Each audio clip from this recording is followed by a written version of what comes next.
parents are very strict. Where are you going with those skates? Wear your helmet. Wear your helmet. Are you doing that too? Are you jumping on those banisters?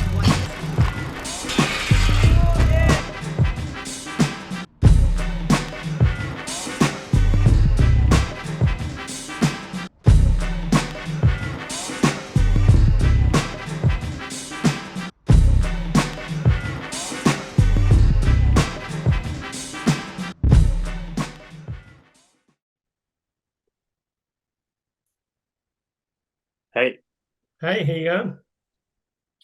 we're back again. Yeah, we're back doing With this thing. with no guest again. Yeah, just you and I. Yeah, we're working on the guest thing, right? We're getting there. We've got a few up our sleeve.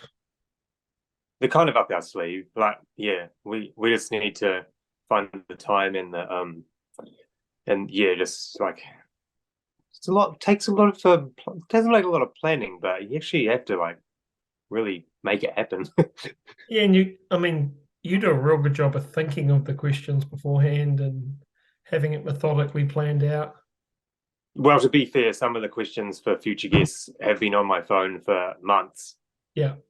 It's just tying those people down to do it. But anyway, I So it was sent an actually email. same as my promo. The first ever promo I made was for Gibby, and he's the guest we haven't got on yet.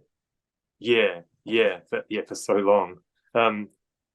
So in lieu of a guest, we thought we should do a recap on the Son Sk8 competition that was a fair while ago now too. Yeah, I mean that was 20 days ago. Yeah, and we were going to try and do one on the weekend, weren't we? But that just didn't happen. Yeah, we had too much going on. Yeah, so I guess the first thing is congratulations again to everyone that not only placed but got a golden ticket from Steve. Well, yeah, we had a big list of golden tickets holders. We had 10 that managed to qualify for the X. For the X. For the X. So rollerblading's back in the X, and we had 10 riders. So we had young Mickey from Ngāwahia, Matt Teagles from Christchurch. Teagles isn't actually his last name, it's Tim's, but it will forever be Teagles. It will forever be. Well, he's got a Teagles tattoo. Yeah.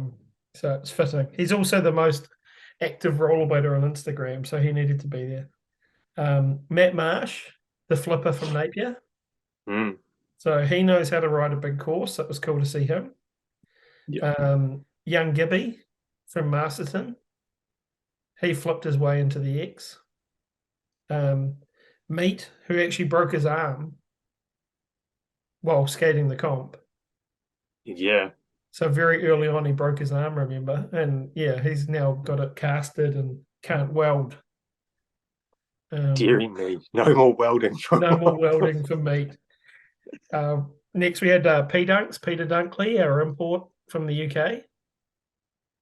And then we also had Matt Andrews, our oldest competitor at 50, who's also in the X, which is pretty cool. Yeah. Isaac Rolls travelled all the way up from Rotorua to skate. Yeah, it's good to see Isaac. Yeah, he killed it too. He killed that rainbow rail. Yeah, definitely. Yeah.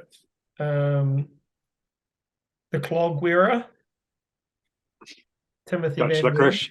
Yep, he was there as well. He didn't skate as well in the finals as what he did in the prelims. He killed the prelims, but killed himself. Yeah. And then we also had the comeback kid, Michael Farr from Napier as well. He skated real well. I'm never surprised by him, but that top acid stall on the back of that 7-foot quarter with a big death drop was pretty cool. Yeah. I was quite surprised, actually. No, I wasn't surprised, but I haven't seen him for a long time, so it was actually really cool to see him still really going for it. Well, him competing with Tim, just like the old days, you know? Who can throw the best through TTP? Yeah, so that was cool. So all of those people must be pretty excited, I imagine. Well, XE is going to be a massive event next year, early in the new year when it happens, and stoked that we can have rollerblading representing, especially those guys representing rollerblading. It's really cool. Yeah, and it's still a bit of an unknown or a bit of a surprise about who else is going to be on the course and coming over for it. So that's still something that's kind of exciting to imagine and ponder. I guess thanks to everyone that helped organize it, especially you, Liam. You did way more work than I realized Oh, cheers, Josh. you did, and way more than I think I realized was involved. So when I got to your place, I was like, wow, you've done a lot of stuff and you did sort a lot of things out. So props to you for getting it going. It was cool fun. It was good to see everyone and good to have everyone up here. And look, the whole event was really to celebrate Son Sk8 being in operation for a year. So, and I think we did that and did that in a big way. Yeah, and it was cool for all the other sports as well. Like I know it was a mission to fit it all in, and I guess it's thanks also to the people that skated, because when I saw how tight it was going to be, I was like, oh, everyone's going to have to be really onto it and listen and get on the course and do their thing. But it all went really well, so that was testament to the planning and all the people that showed up on time and skated and stuff. It's cool. Which is no easy feat for rollerbladers to show up on time. That was what I was thinking as well, because it was always like at Exia, you got to be there at the right time, and it was hard to like drag yourself out of the hotel room sometimes. Yeah, but hey, if you're not there, you don't skate. Yeah, that's right. Yeah, but it was so exciting that you always made it there. And yeah, anyway, that was mainly the thanks that I wanted to give to people. Also thought it was a real big accomplishment to get money out of David B. He's pretty Jewish, and I managed to get $20 out of him, and he skated the course, so pretty good. Yeah. The judging. I thought that we should maybe talk about the judging. Not just to explain ourselves, but I kind of thought it might be worthwhile talking about the categories, because like I don't know how other comps around New Zealand have been judged since I've kind of been away from it, but the categories that we did at Son Sk8 were style, difficulty, use of the course, and creativity. I think, is that right? Yeah. And most of them speak for themselves, like the style one, obviously. Sorry, I should go back. Like, everyone judges it differently. Each judge is going to put more emphasis on one category than another, and that was pretty evident in what was happening at Son Sk8. So like style, for example, like it's a pretty self-explanatory category, but obviously, like, I think I put a lot of emphasis on that category. Other people put more emphasis on like the difficulty of your tricks. And then again, some people think about difficulty in terms of what's difficult for them. And other people that know more about each individual skater will put the emphasis of difficulty on what they know is difficult for that person. So there's a lot of variables there. The use of the course was a really big one, I think, on the day. Like there was a lot of variety in different people's scores in that category, and as was creativity. But yeah, I just thought it was worthwhile mentioning that, because going forward to Exia, when there's going to be like more competition and a bigger course and more lines and more opportunities, that people probably, not that I don't think anyone really needs a reminder, but it's worth keeping in mind, I think. Is that fair? I think that's pretty fair. I think when you think about the Son Sk8 course, Son Sk8 has or had a really big obstacle in the middle with the launch box, the grown box, the rainbow rail, but there were other elements to the park. You had the quarter to bank transfers at the back. There's the grind boxes, the rails. You also had the mini ramp for the final, where you could transfer out of the mini ramp or do anything you wanted to on the ramp. So there was a bit more to the course that you could potentially use. So I thought that was quite cool to score the use of the park as a metric, I guess. Yeah, and when people when we noticed that people weren't doing it, and I'm not criticizing anything here, I'm just talking about what we watched. When people did use more of it as opposed to other people that weren't, it really made a difference to scores. Like, to the point where where it was almost bringing people up that were like quite far down the scores. Yeah. So it's just worth remembering because, like Liam said, like I'm not banging on Son Sk8. It's fun. It's a fun course, but it is quite back and forth. Yeah. And I found that all the XC courses that we ever skated, there was like, well, some of them more than others, I guess, is probably fair. Like there was a lot more direction available. Yeah, well, I think this one there is an element of back and forth if they're going to do the same course, but just think about that last year's. But there is quite a bit of room for creativity and play within I think the rollerblade space. If rollerbladers were able to use that course and use it properly, I think there's so many lines. Yeah. And I think Grant said that was something he was specifically looking for when we did the pre-judging course as well, or pre-judging shotcast. Yeah. So that's well, like I always know that the people that did well in XCA in the past, like I'm not just picking pros from overseas, but Blake Dennis always used to put a really good line together on all the courses that he ever skated, and it's like not only is it good to like to get you far in a competition, but it's real good to watch. Yeah, definitely is. And I know we've got a jam format, but you can still do lines within a jam format. Totally. Absolutely, and that bang a trick component is also an element for you to focus on a single trick. Yeah, it is. And we did scrub that, as everyone knows. We scrubbed that. We were going to have that in the finals, but it was actually one of Scott's suggestions, I think. Was it just Scott? It might have been Scott that started the discussion. We were like, oh, it's kind of too much of a save almost. Yeah.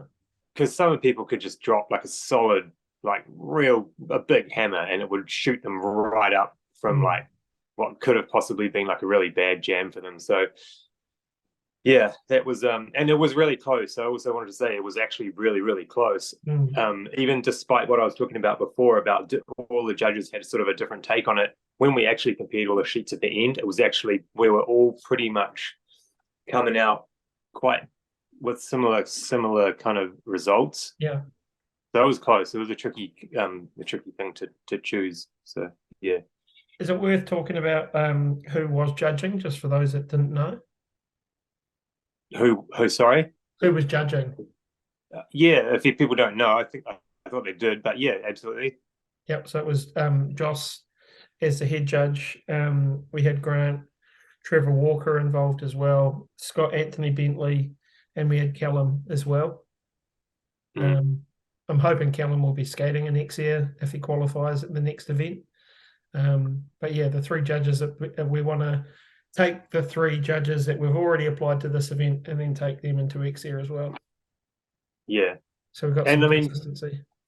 Callum was great to have there, and he was a really good example of what I was talking about different people's opinion, because I think he actually, I don't know if I'm speaking for him, but I think he felt a little bit, I know he was kind of like, he thought it was a weird suggestion to have Tim's zero spin as the best trick, but I kind of straight away was like, yeah, that's a great idea. Like, that was cool. And like, I think Tim kind of shrugged off the suggestion that it deserved that trick, but I thought it was really, really good. Like, actually got a lot of height on that zero spin. Yeah, and so it was it's not a nice wedge to land in by the looks. It's steep as buggery. Yeah, but again, it was just that was his opinion. That was his thing to judge, and I thought it was really good that got picked. So yes, that was my take. I don't think Tim was too upset about getting that really rad trophy. Yeah, and $100. Did you have I'm not asking if you were judging best trick what you would have given it to, but did you have anything favorite on the day? I think I had quite a few favorite tricks, to be honest. I'd always like Isaac Roll's top torque to true topsoul down the rainbow. That rainbow was obviously the one that ended my skating career, and I know how fun it is, but also how challenging it is, and that was a real banging trick. Yeah. Also, like I think P Dunks did an acid up, and he wrapped around to true topsoil down, which was pretty cool. I I like Gibby's flat 5 transfer that Mark Andrews should have done as well, but didn't. I thought that was quite cool.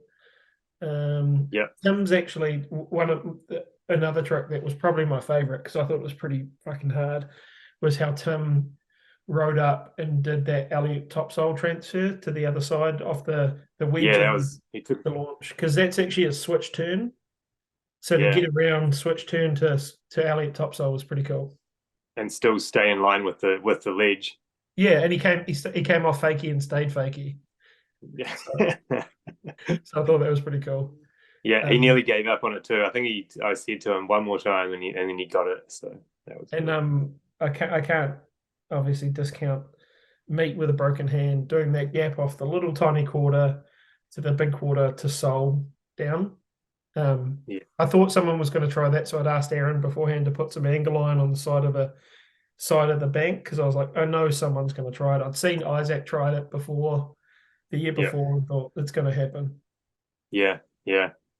But yeah, I just as a fan of blading, I just really like watching the comp. It was really cool.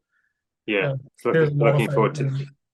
And like judging was a really good way to watch it too. I might add, like it was really fun to actually be able to sit up there and actually pay attention to the whole thing. So that was cool. And I think I've talked about Michael Farr's best trick, or one of my favourites of his, with that top acid stall. But also like some of Mickey's disasters. Like he did really well. Yeah. He ran out really well. He was solid. He did. Yeah. Just next time your skates break, just maybe like borrow some skates quickly and get back in there because that was the only thing. Yeah, Mickey killed it, but that was what let him down. He, the skates broke. The skates broke. So yeah, I had some size 12s he could have borrowed that were at Son Sk8 still, and a trolley out the back. He could just have them. I don't need them. Sweet, cool. What else have I got written down? The after party was cool for Tim, and just thanks Niam for letting us hang at your place. I'm actually so impressed. Like the last after party thing I was involved in at a rollerblader's house, either my stuff got stolen, my house got ruined. I'm so stoked that as we're older now, like people are respectful of your space. It was pretty well behaved, yeah. Oh, really happy about that. Yeah. Like even Hamish behaved himself. Yeah, that's surprising. Yeah. So that was cool. It was nice to see Steve as well. Thanks for coming and hanging out, and your kind words to Tim. That was cool. Yeah. I've still got all Tim's 40th birthday presents at my house because he doesn't want to take them back to T-Rail yet. Probably safer at your place. Yeah. And if everyone could just maybe send me like a $2 coin or something. Everyone that watches the video, everyone that came to the after party, because that will pay for my kids because their cleanup bill for the morning, and Roni, they were the ones that tidied everything up, so you guys owe them. I actually time-lapsed that. That was hilarious. How they'd used it as a homeschool math lesson and got them all to count up how much each bottle was worth. Yeah, we figured out the dollar price on the alcohol that was consumed, and I think it nearly broke like $400 or $500. I thought it was $476. Yeah, it was up there. Yeah, I've still got the post-it note you wrote it on. It's pretty funny. Yeah. So that was cool. Did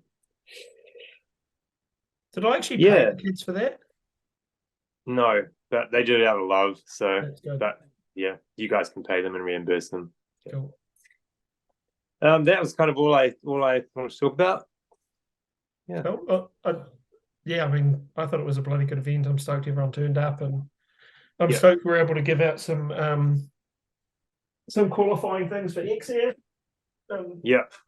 Not that I'm going to X-Air, but this is Tim's one that I'm looking after for him.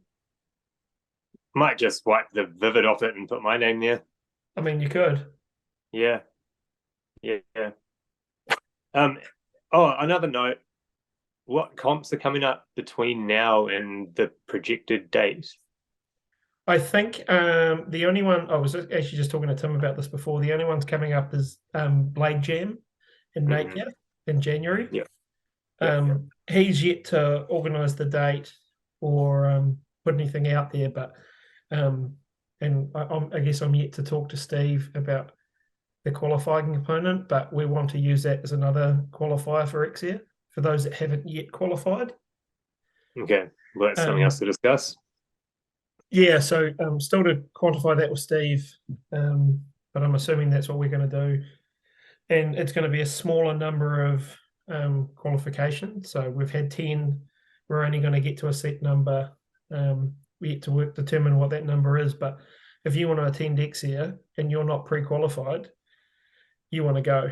You want to attend the Blade Jam and try to get qualified because it's going to be fun.